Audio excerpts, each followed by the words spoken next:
दोस्तों आज एक बार फिर हम उन सभी दर्शकों का नाम लेकर धन्यवाद करेंगे जिन्होंने हमारी कहानियों को सुना और उस पर अपनी कीमती राय दी। आप सभी से गुजारिश है कि अगर आपको हमारी सच्ची घटनाओं पर आधारित ये कहानियां पसंद आ रही हैं तो हमारे चैनल को सब्सक्राइब करना बिल्कुल ना भूलें। फिलहाल एक नई सच्ची घटना की तरफ बढ़ते हैं। दोस्तों एक शब्द होता है चिंकी। ये शब्द सुनते ही आपके मन में क्या आता है? छोटी आंखों वाले वो लोग जो पहाड़ी इलाकों से ताल्लुक रखते हैं। आज यही सवाल है कि ये शब्द कहकर हम अपने उन भारतीयों को खुद से अलग क्यों करते हैं? दोस्तों हमारे समाज का एक काला चेहरा यह भी है कि हमारे देश में ही इन लोगों के साथ गैरों जैसा बर्ताव किया जाता है, जिसकी कीमत एक छात्र को अपनी जान देकर चुकानी पड़ी। उस बेचारे ने सिर्फ यह कहा होता है कि हम भी तुम्हारी तरह भारतीय हैं, तुम लोग हमें मोमो, चिंकी और चाइनीज कहकर क्यों बुला रहे हो? दोस्तों उस नौजवान का इतना कहना होता है कि कमेंट कर रहे वो लोग उस बेचारे पर टूट पड़ते हैं और उसकी गर्दन पर कड़े से वार करते हैं। वो बदमाश सरीबाजार तब तक उस नौजवान को पीटते हैं जब तक कि उसकी गर्दन फट नहीं गई और खून की धार नहीं चलने लग गई। दोस्तों उस नौजवान के साथ उसका भाई भी होता है जो लगातार बदमाशों से अपने भाई को बचाने की कोशिश कर रहा होता है। वो लड़का कह रहा होता है कि प्लीज छोड़ दो, हमको जाने दो, हमारी क्या गलती, हम भी तुम्हारी तरह भारतीय हैं। लेकिन दोस्तों नशे में धुत उन बदमाशों ने उसे तब तक पीटा जब तक कि वो बेचारा अधमरा नहीं हो गया। उसकी गर्दन से खून की धार चलने लगी। आनन फानन में उसे अस्पताल में भर्ती कराया गया, लेकिन अब 17 दिनों के बाद आखिरकार उस बेचारे की मौत हो गई।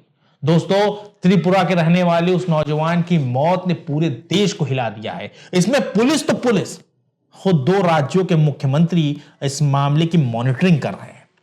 तो आज बात त्रिपुरा के रहने वाले एंजल चकमा की, जिसे पहले तो विदेशी बोला गया, मोमो बोला गया, चिंकी बोला गया, चाइनीज बोला गया और फिर बहुत ही बेरहमी से उसका कत्ल कर दिया गया।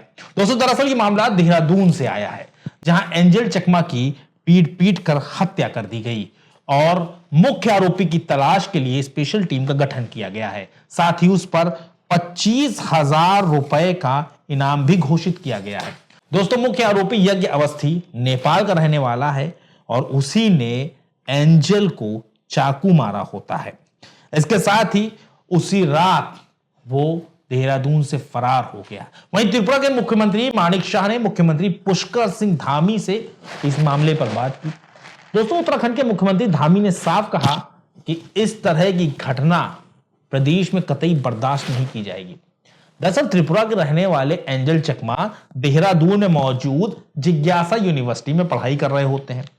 दोस्तों एंजल एमबीए फाइनल ईयर के छात्र होते हैं। बात 9 दिसंबर की है, शाम तकरीबन 6-7 बजे का वक्त रहा होगा जब एंजल चकमा अपने भाई माइकल चकमा के साथ राशन खरीदने सेलाकुई गए होते हैं। अभी वो बाजार ही पहुंचे थे कि अचानक बाइक और स्कूटी से कुछ लड़के वहां पहुंचे। दोस्तों लड़कों ने रंग रूप को लेकर एंजल और माइकल को चिंकी, चाइनीज और मोमो कहकर कमेंट करना शुरू कर दिया।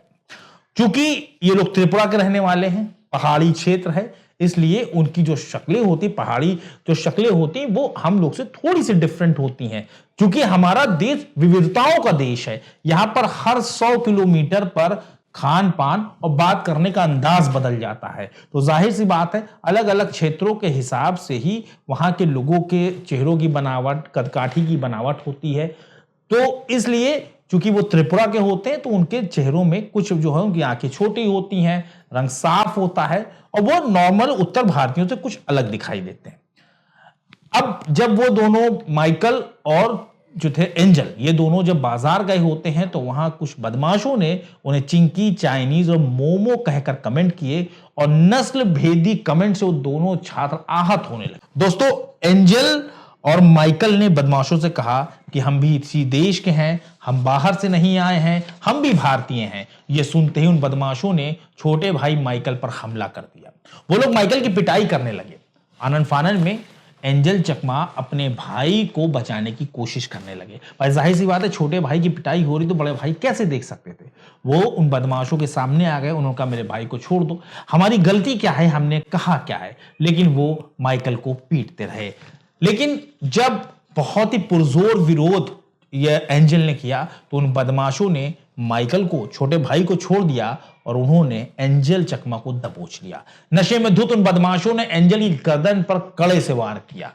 दोस्तों, उन बदमाशों ने एंजल की गर्दन पर जो कड़े से वार किया उससे खून की धार चलने लगी और तब तक उनको पीटा जब तक कि वो अधमरा नहीं हो गए। इस हमले में, इस मारपीट में एंजल का काफी खून बह गया। दोस्तों, आनन फानन में एंजल चकमा को ग्राफिक्स एरा अस्पताल में भर्ती कराया गया, जहां उन्हें आईसीयू में रखा गया, जहां आखिरकार 17 दिनों के इलाज के बाद आईसीयू के बेड पर ही एंजल ने जिंदगी का दामन छोड़ दिया और 26 दिसंबर को उनकी मौत हो गई। दोस्तों, पुलिस ने इस मामले में 5 आरोपियों को गिरफ्तार किया है।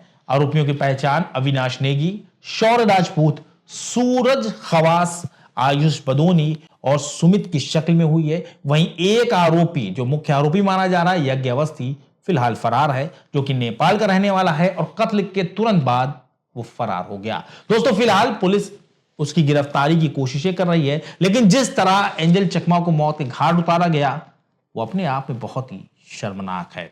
हमारा ये इरादा बिल्कुल भी नहीं है कि हम समाज में किसी तरह का डर फैलाएं, किसी तरह की दहशत फैलाएं या हम किसी के खिलाफ कोई गलत बयानबाजी करें, लेकिन हमको, आपको ये समझना होगा, हमारे नौजवानों को समझना होगा, त्रिपुरा या नॉर्थ ईस्ट से जुड़े हुए जितने भी इलाके हैं, क्योंकि वो हम उत्तर भारतीयों के चेहरे से उनके कदकाठी, उनका फेस अलग होता है, लेकिन वो हमारे देश का ही हिस्सा है, वो हमारे अपने भाई हैं, हमारी बहन है। हमें अपने उस अपनेपन को बरकरार रखना चाहिए। सबसे बड़ा धर्म इंसानियत है, हमें उसे बरकरार रखना चाहिए। किसी की शक्ल, किसी की नस्ल देखकर उसके साथ बिल्कुल भी भेदभाव नहीं करना चाहिए। त्रिपुरा के एंजल चकमा के साथ जो हुआ वो हमारे समाज के सबसे काले चेहरे को उजागर करता है, लेकिन ये कुछ लोगों की मानसिकता हो सकती है। हमारा समाज ऐसा बिल्कुल भी नहीं है, लेकिन हमारे ऊपर अब ये जिम्मेदारी है कि हम अपने इर्द गिर्द नॉर्थ ईस्ट, कश्मीर या इस तरह जितने भी पहाड़ी क्षेत्र हैं, उनसे जो लोग हमारे यहाँ आते हैं, हमारे यहाँ उत्तर भारत में, दिल्ली में या कहीं भी हमारे देश में रहते हैं, तो उनके साथ ऐसा कोई बर्ताव ना किया जाए, कोई नस्ल भेदी शब्द बोलकर उन्हें चिढ़ाया ना जाए। ये सरासर गलत है, ये कानूनी अपराध है और सबसे बड़ी बात, ये मानवीय तौर पर बहुत बड़ा अपराध है। अब हमारे उन दर्शकों का नाम जिन्होंने हमारी खबरों को देखा और उस पर अपनी कीमती राय दी, इस लिस्ट में सबसे पहला नाम हमेशा की तरह बहराइच जिले से आजाद अहमद का है। आपका बहुत बहुत शुक्रिया। उसके बाद शकील जी हैं, शकील जी जयपुर से ताल्लुक रखते हैं। उसके बाद रिया सिंह है लखनऊ से। उसके बाद नाम आता है कानपुर के निखिल शुक्ला का। निखिल शुक्ला ने बहुत अच्छा कमेंट किया, आपका बहुत बहुत शुक्रिया निखिल जी। उसके बाद इरफान जी हैं, इरफान जी गोना से ताल्लुक रखते हैं, आपका भी बहुत बहुत शुक्रिया। इसी तरह अपना सपोर्ट बनाए रखें, इसी तरह अपनी मोहब्बत बनाए रखें। एक बार बहुत जल्द इसी तरह की सच्ची घटना, सच्ची कहानी के साथ हम आपके सामने हाजिर होंगे। तब तक के लिए हमारी टीम को इजाजत दीजिए और अपना ख्याल रखिए।